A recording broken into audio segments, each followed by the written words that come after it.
कमजोर छात्र मैथ की तैयारी कैसे करें। देखिए, इस विषय वस्तु पर मैंने एक वीडियो पहले भी दिया हुआ था। तो बहुत सारे छात्रों के पास से मेरे को ये रिक्वेस्ट मिला कि सर मेरे को थोड़ा सा विस्तृत रूप से बात करें इस पे, कि हमें समझ में आए कि अगर हम खुद करना चाहते हैं तो कैसे करें। तो चलिए आज इस विषय वस्तु पे हम बात करते हैं। आप तो जानते ही हैं कि गणित बोलिए, मैथ बोलिए, क्वांट्स बोलिए, ये आपके किसी भी सरकारी नौकरी पाने के लिए एक अहम मुद्दा हो जाता है।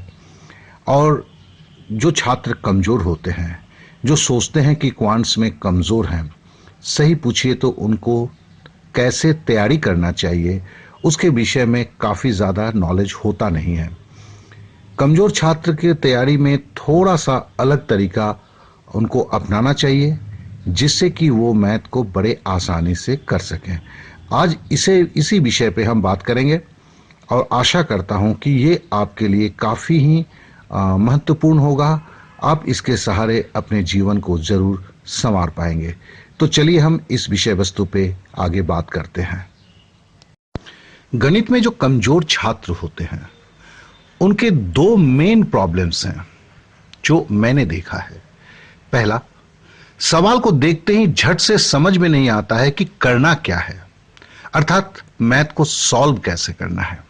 यह सबसे बड़ी प्रॉब्लम है। वो मैथ करते हैं, प्रैक्टिस करते हैं, तो भी जब सवाल आता है तो झट से उनके दिमाग में यह नहीं आता है कि सवाल को सॉल्व कैसे करना है, मतलब कौन से स्टेप्स उन्हें करने हैं। दूसरा, कैलकुलेशन फास्ट नहीं हो पाता है, गलतियां बहुत ज्यादा हो जाती है। भिन्न और समीकरण का जब कोई सवाल आता है जिसमें भिन्न करना है, समीकरण करना है, तो फिर वो ठीक से हो नहीं पाता है। तो ये मैंने देखा है कि और ये दोनों प्रॉब्लम को सॉल्व कर दिया जाए तो वो स्टूडेंट जो है, जो माथा पीट पीट के बोलते हैं कि मेरा मैथ कमजोर है, वो एक्सेलेंट बन जाता है। एक्सेलेंट, वो जो शब्द उनके साथ जुड़ा हुआ था कि कमजोर छात्र, वो खत्म हो जाता है। ये मेरे जीवन के क्या कहते हैं कि मैंने जिन चीजों को देखा है उसका निचोड़ है। और मेरे हिसाब से एकमात्र यही तरीका है, क्योंकि किसी कमजोर छात्र को मैंने देखा है कि टीचर बार बार चिल्ला के बोलता है कि अरे तुमसे कुछ नहीं होने वाला है।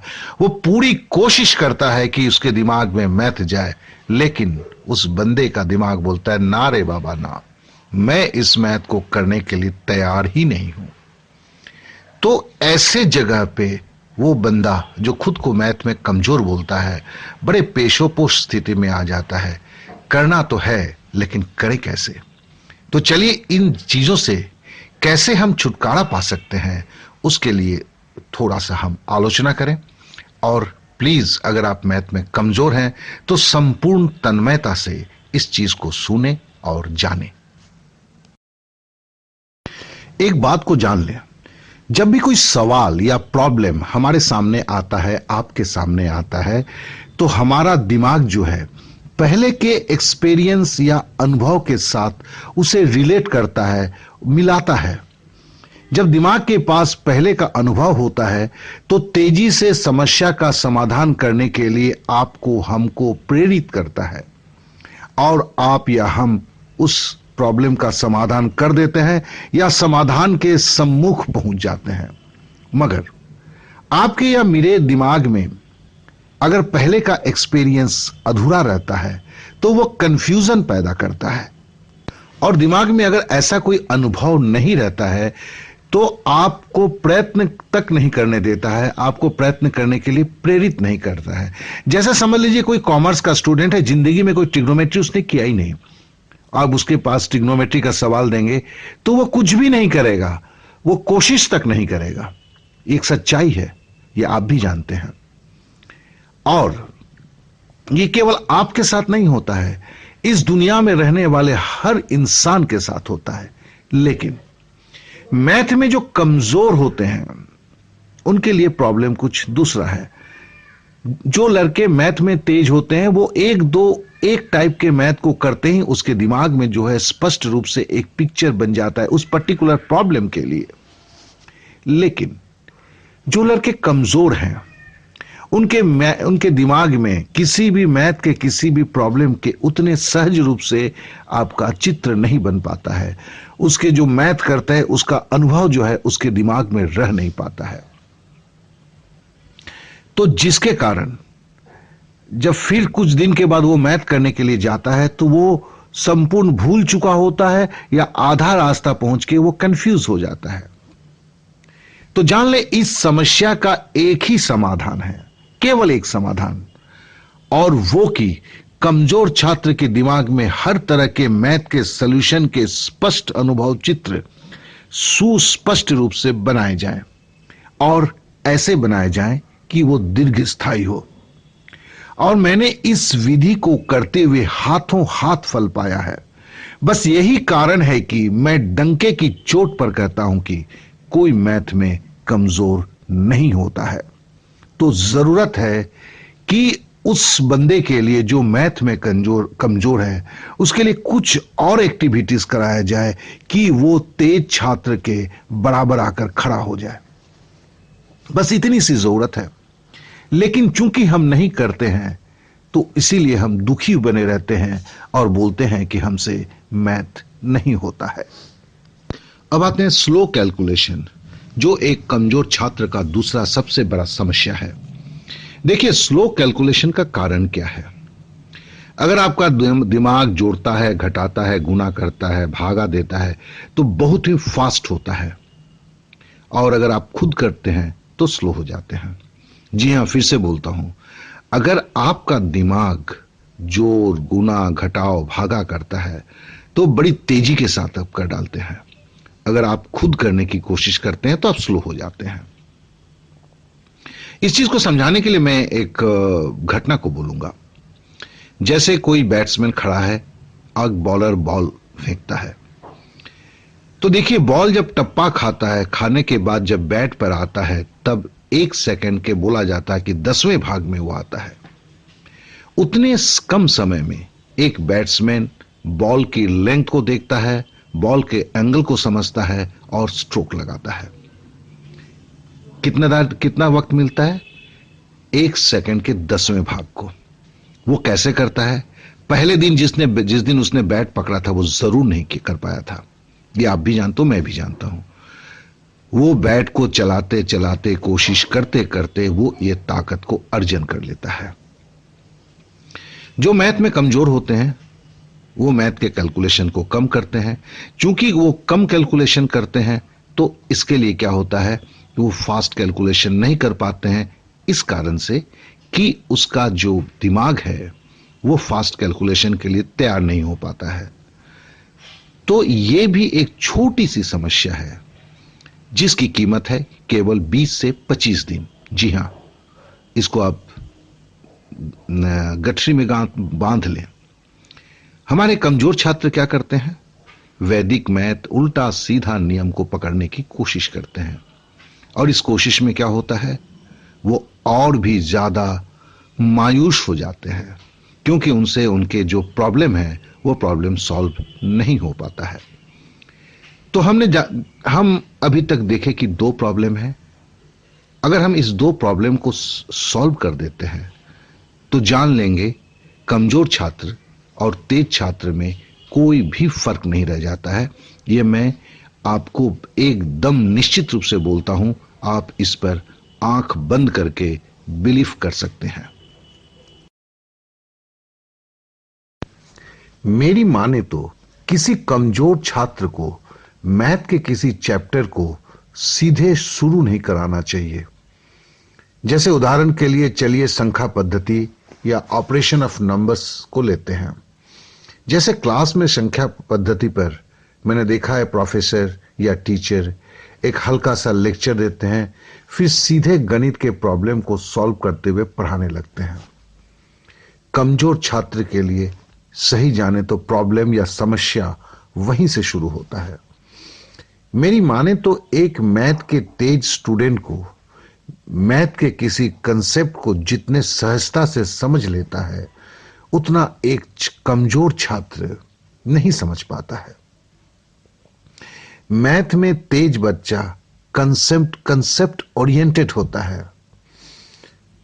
वो जानना चाहता है कि क्यों करेगा, क्यों ऐसा होता है, जबकि एक कमजोर छात्र, ध्यान देंगे, ऑपरेशन ओरिएंटेड होता है। वो क्यों हो रहा है जानना नहीं चाहता है। एक कमजोर छात्र यह जानना चाहता है कि उसे करना क्या है। देखिए, एक तेज छात्र कंसेप्ट ओरिएंटेड होता है, वो ये जानना चाहता है कि क्यों वो करेगा, क्यों वो एक्टिविटीज को करेगा। लेकिन एक कमजोर छात्र है, बोला बाबा ये नहीं जानने के, बताओ ना मेरे को क्या करना है। और क्या होता है, जब प्रोफेसर पढ़ाना शुरू करता है, जैसे मैं भी पढ़ाता हूं, तो मैं बच्चे को यह समझाने की कोशिश करता हूं कि क्यों वैसा करेगा, किसके लिए, किस कारण से उसे ये स्टेप को करना है। वीक स्टूडेंट उस पॉइंट पे जाना ही नहीं चाहता है, उसे तो ये खाली जानना है कि बाबा करना क्या है। तो अगर हम उस बच्चे को समझाने के चक्कर में ना पड़े तो फिर स्थिति एकदम अलग हो जाता है। एक कमजोर छात्र जैसे चीजों को समझना चाहता है, वैसे चीजों को सजाकर उसे दिया जाए तो बहुत जल्दी ही समझ लेता है। इसके लिए एक ही कारगर उपाय है, जो मेरे हिसाब से, ये मेरी विचारधारा है, कि कोई भी शिक्षक को मैथ के ऑपरेशन के आधार पर चैप्टर को कुछ ग्रुप्स में बांटना चाहिए,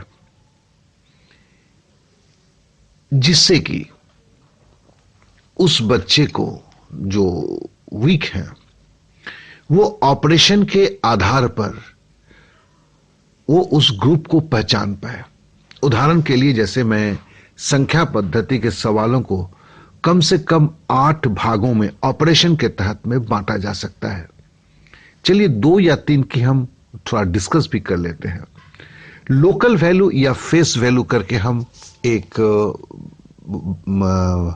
क्या कहते हैं, हम एक भाग बना सकते हैं, ग्रुप बना सकते हैं। और यहां पे क्या करना है, मतलब लोकल वैल्यू के वक्त उस संख्या के दाएं तरफ जितने संख्या होंगे उतना सुन्ना रखना होता है, बस यही समझाना है। अर्थात 721 अगर है और उसकी लोकल वैल्यू निकालना है तो क्या होगा, 7 के बाद चूंकि 2 संख्या है, 2 और 1, तो इसके लिए 7 का जो स्थानीय मान जो होगा, लोकल वैल्यू होगा, वो 700 होगा। और फेस वैल्यू जो होता है उसकी ओरिजिनल वैल्यू होता है, तो मतलब 700 का फेस वैल्यू 7 है। देखिए, ये अगर कमजोर बच्चे को समझे, बड़ी तेजी के समझ जाता है, और वो भी तेज बच्चे की तरह वही फंक्शन करता है जो एक मतलब कमजोर बच्चा करता है। तो कहने का मतलब क्या है कि अब अगर आप दोनों की मैथ करने में देखें तो दोनों में कोई डिफरेंस नहीं होता है। जैसे दूसरा ले लीजिए, इकाई का अंक। इसमें अगर हमने जब देखा है कि अगर कमजोर बच्चे को समझाना है तो बहुत सिंपल है कि देखो, इसके ऊपर जो पावर होता है ना, उसे 4 से भाग देने पर जो अवशेष बचेगा उस संख्या के इकाई के संख्या को उतना बार गुना करना होगा। और अगर संख्या सम है तो उसे फिर 6 से गुना करना होगा, और वो अगर संख्या विषम है तो उसे 1 से गुणा करना होगा। अगर आप इस मैथ से परिचित नहीं हैं तो आप शायद अभी समझ नहीं पाएंगे, लेकिन अगर इस विधि को आपके सामने मैं करता हूं तो शायद आप बड़ी तेजी के साथ आप समझ जाएंगे। चलिए हम करते हैं। 712 का पूछा गया है कि इकाई का मान क्या होगा। हमने बोला कि देखो यार, 712 में हमें एक ही संख्या लेना है जो सबसे दाहिने तरफ है, तो 712 में 2 है, उसके ऊपर पावर कितना है, 5 है। अब हमने क्या बोला, देखो 5 को आप 4 से भागा दे दो, भागफल की ओर नजर मत दो, जो शेष बचा है उस पे नजर दो। तो शेष क्या बचा है, 1 बचा है। तो हम गुना में 1 क्या है, 2 के लिए था, इसलिए 2 लिखेंगे। और देखो 2 अगर सम संख्या है तो इसका मान क्या होता है, 6 होता है। तो हम 6 को 2 से गुना कर दिए, 12 हुआ। 12 में फिर दाहिना संख्या कौन सा है, 2 है, बस ये 2 को आंसर लिख देना है। ये 1 या 2 बार करने के बाद मैंने अभी तक कोई कमजोर छात्र नहीं मिला कि वो इसे समझ नहीं पाए।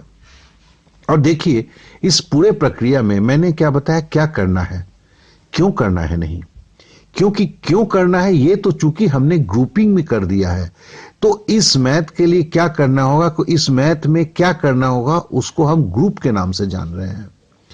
एक क्या कहते हैं, तेज बच्चे के लिए जरूरत नहीं होता है। तेज बच्चा जो है वो देख के ही वो उसके दिमाग में जो कंसेप्ट के सहारे जो ग्रुप बना हुआ है उससे वो रिलेट कर लेता है। एक कमजोर बच्चे को क्या है, उसे एक कागज में वो ग्रुप बना देना पड़ता है। बस यही अंतर है इसी में, नहीं तो इसलिए मैंने बोलता हूं ना कि मुझे आज तक कोई कमजोर बच्चा नहीं मिला, कमजोर छात्र नहीं मिला। पढ़ाने वाले को ने अपने नजरिया नहीं बदला, इसके लिए वो कमजोर उन्हें लगते हैं। तो इस तरह के पूरे चैप्टर को अगर देखा जाए, संख्या पद्धति है, तो ऑपरेशन के आधार पर 8 या मैक्सिमम 10, अगर पूरा हम इसका ले लेते हैं सारे टाइप, तो 10 टाइप में है। उसके अंदर में 10 ग्रुप हैं, उसके अंदर में फिर हर ग्रुप में 1-2 टाइप्स होते हैं। तो अगर इसको इस तरह से इस चैप्टर को सजाया जाए, किसके आधार पर, ऑपरेशन के आधार पर, क्या क्या करना है इसके आधार पर, तो फिर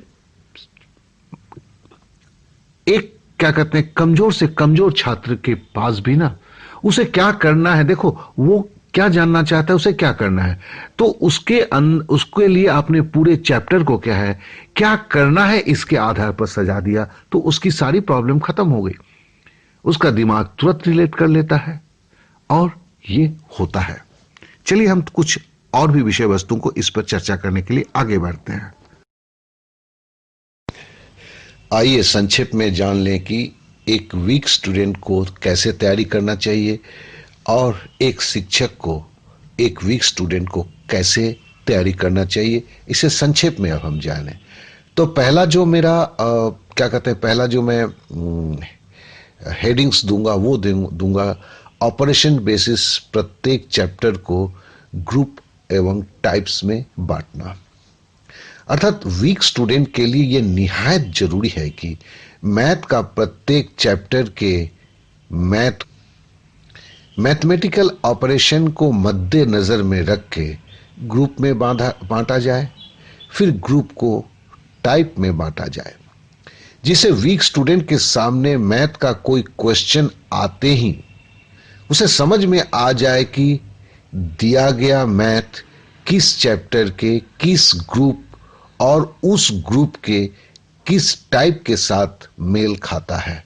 देखिए ये काफी जरूरी है। बस यही कारण है कि एक वीक स्टूडेंट के पास मैथ आते हैं, उसे क्या करना है वो समझ में नहीं आता है।